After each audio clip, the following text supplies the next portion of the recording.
Watching Morning Express, and thank you for staying with us. In case you're just joining us, we're taking a look at some of the stories that have been covered extensively in today's dailies. The Daily Nation, The Standard, of course, the BBI appeal case has been covered extensively, even as the president is in France. He met the French leader Macron to discuss bilateral ties between these two countries.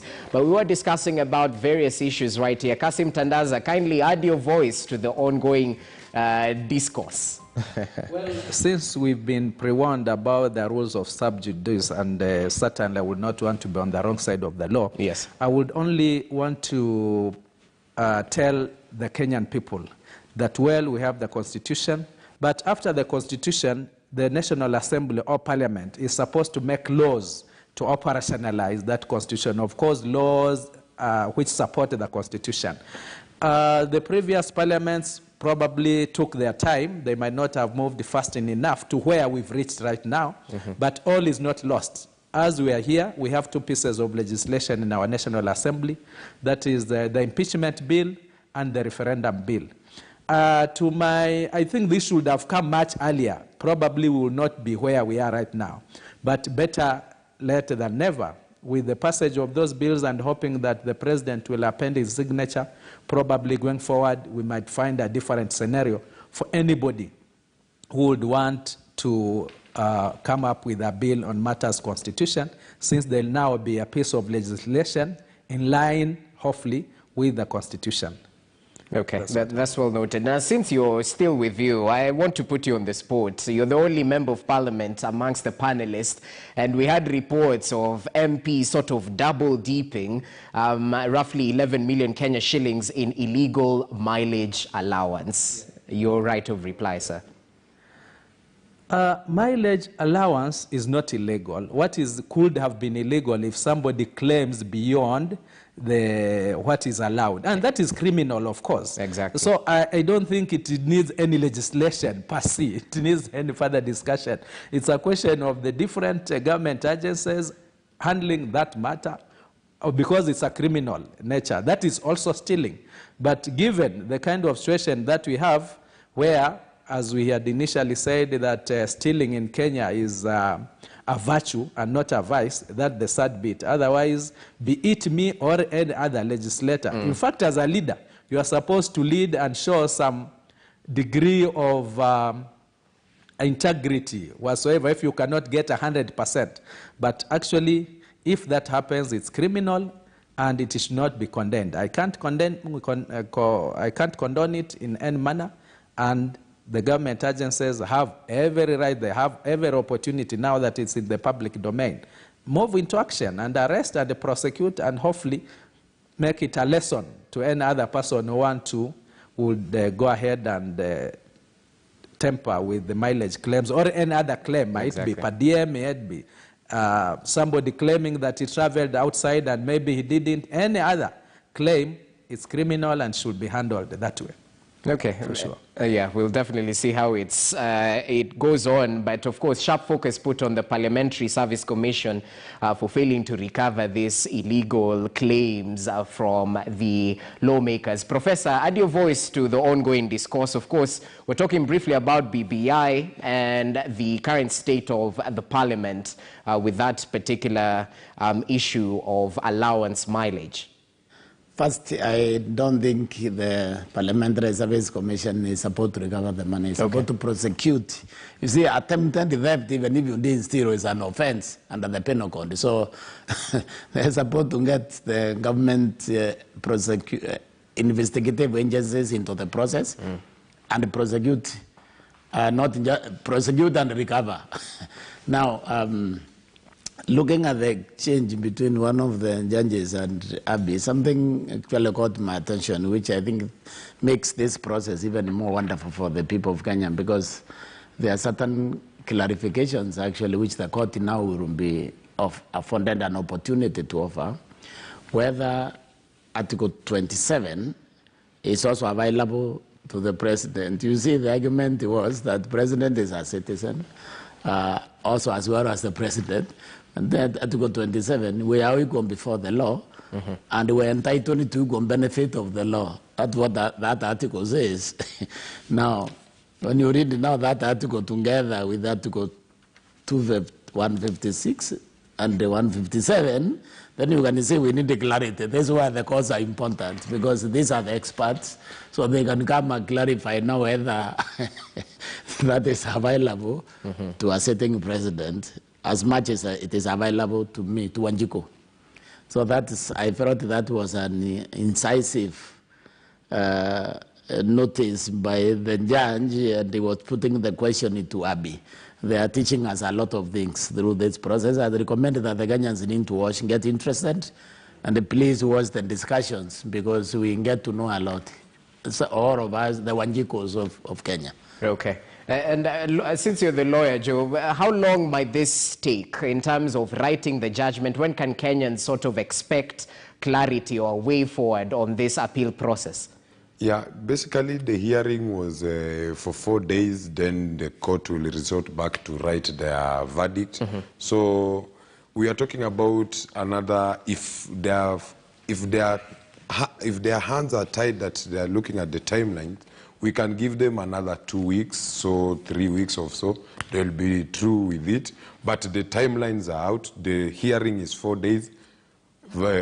After that, they will resort back to write their verdict. Okay. So basically, after 2 to 3 weeks, they will be out to give us their verdict.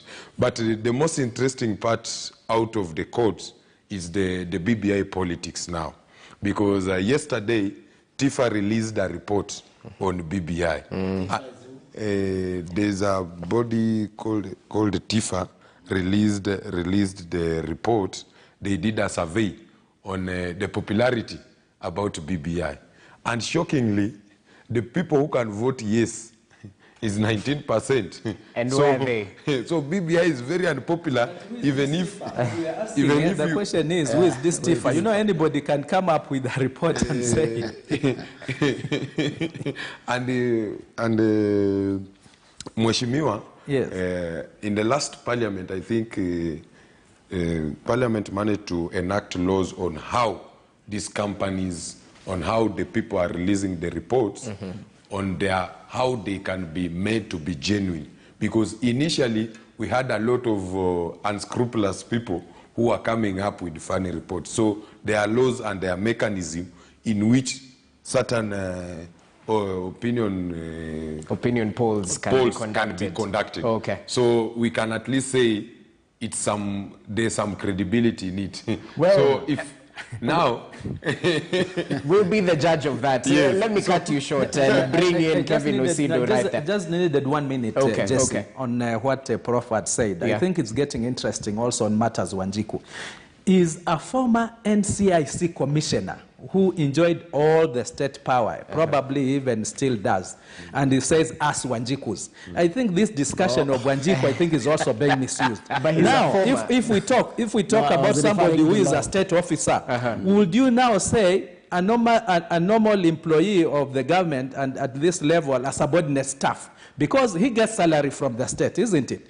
Isn't that now, according to your definition, would you say now, since he's getting salary from the government, he's not a Wanjiku and he's at the lowest level? Surely, I think this discussion of Wanjiku, we are taking it too far.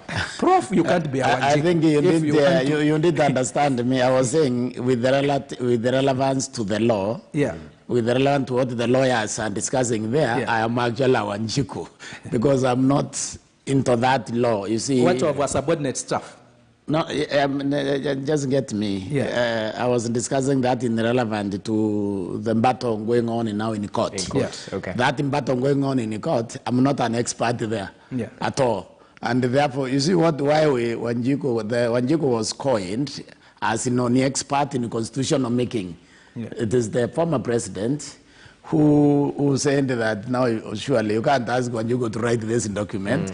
Let's reach to expert. And eventually people came around and they actually went to the committee of experts. So you can see the wisdom of the former president, the wisdom of these people who have been in the public service for long. They understand that there are certain limitations. I mean, I'm a professor of business. I'm not a professor of law. So those things, I'm Wanjiku, I'm being educated by those lawyers. That's what I meant.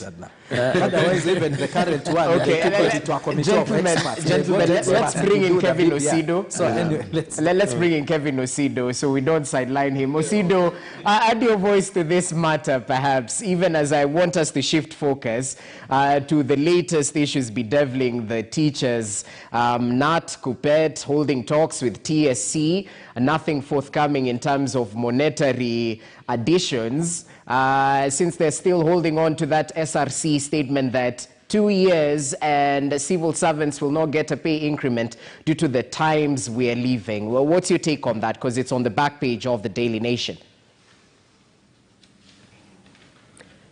All right, so thank you once again, Jesse. Maybe before I get into TSC, I liked what Mheshimiwa said, because I wouldn't want to bring in a discussion about TIFA on this one, because we have had opinion polls in the past, even pre-BBI, during BBI moments, and even now as the process is at the Court of Appeal.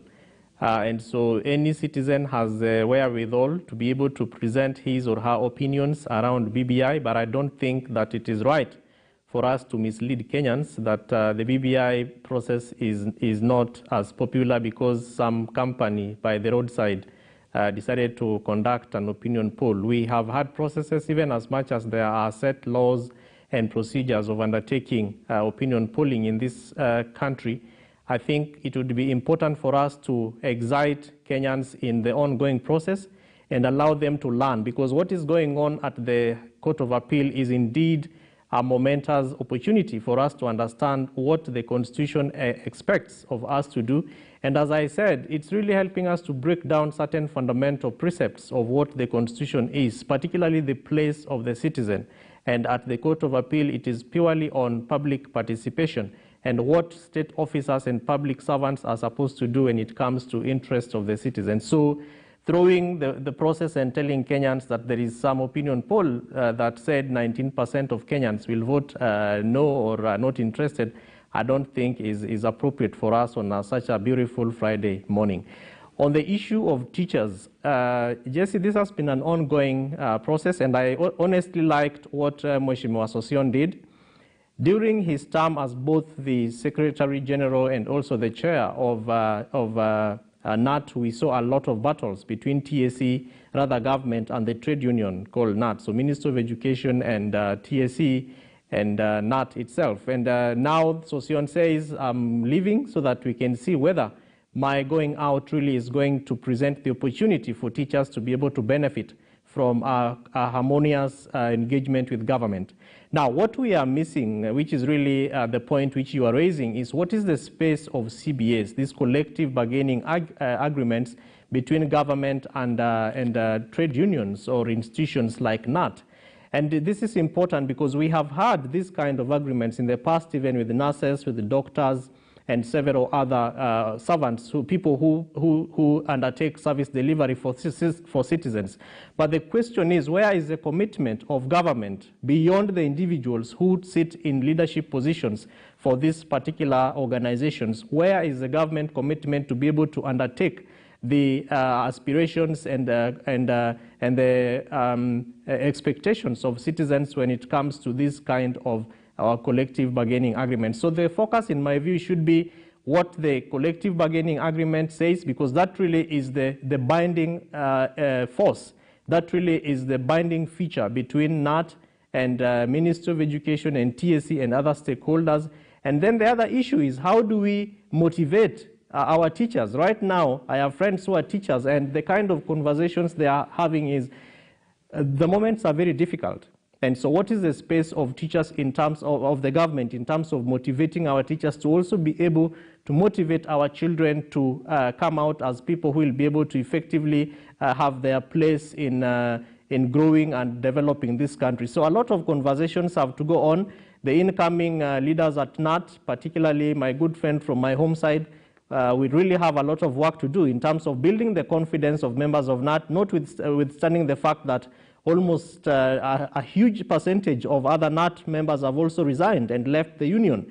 what then does that present for the leadership of the union, and what then does that present for government, who also, I believe, has expectations of that particular union. So a lot has therefore to take place post the NAT elections, which took place during the end of last week. And so, Jesse, I think that we will be looking at this to see how we can be able to use the case of NAT and also TSC and Ministry of Education to spearhead and also strengthen other existing unions, similar to what probably would be happening with COTU, the Nurses Union, KMPDU, among several others. Jesse. Well, that's interesting. Let's see how it all transpires, even as teachers mentioned they will not accept a non-monetary counter-offer from TSC. Kasim Tandaza, kindly add your voice to this briefly.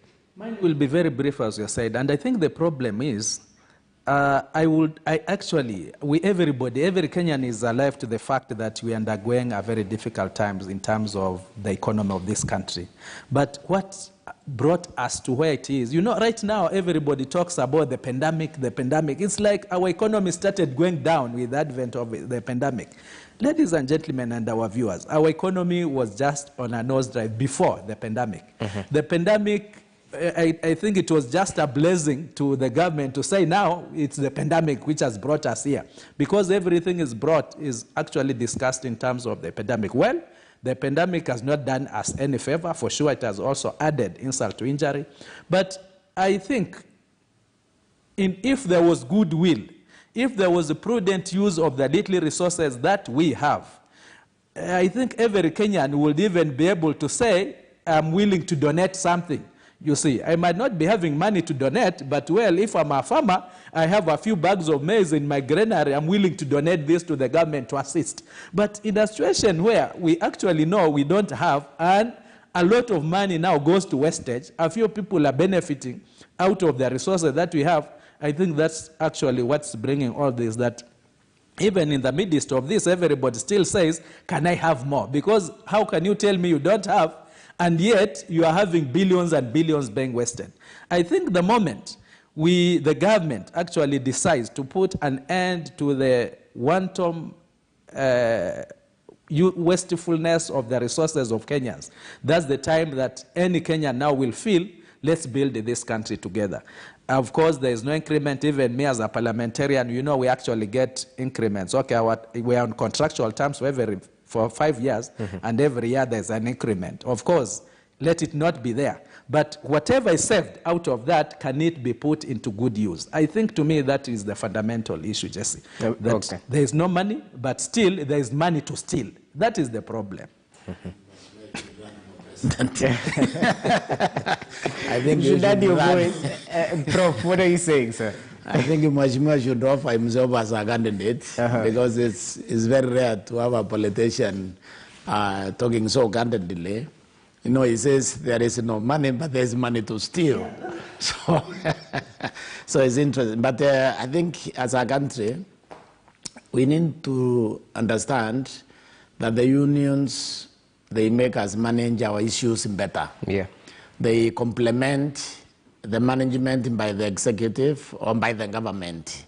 The union is not an enemy to anyone, because when this interest, when you have a farmers union, you have a teachers union, you have a doctors union, these are all different interests which now coalesce together and make us better. When they push their interest, the other one pushes their interest. That creates better management of resources and better management of society. So we need to have a very positive attitude towards the teachers. Towards the teachers union. And it's unfortunate that now it is in several groups. There is even Kiwete or whatever, Kenya Women Teachers. Then you have started with the Kupet. All this, I think, was wrong. I remember when they were forming WASO in 1997, I remember advising them when they were unable to get registered. I told them, just join KNUT, because you are teachers. And again, it is already inexistent. Yeah. So the issue here is that the unions are good for us. And we need to recognize that they are good for the country. Number two, I don't know about the increment, whether it will make any difference, because you see, we are dealing with a lot of inflation. We are dealing with the ubiquitous taxes. all over. Yeah. And that's even the bone personally I have to pick with the policy being propagated by the Asola movement, because I think the best way to get this economy moving is to attack the taxes, to figure out which taxes to remove so that people have disposable income, people can start consumption. You see, economy is built by both the production and the consumption, because if there is no consumption, you are producing for who? You understand? So both must meet in an appropriate equilibrium. So I don't know, because I can see there in your screen, taxes on airtime, taxes. Yeah. They're set to go higher. In other words, we have taxed everything we can actually tax. That is not, in the end, that will actually depress the economy, because there are two ways.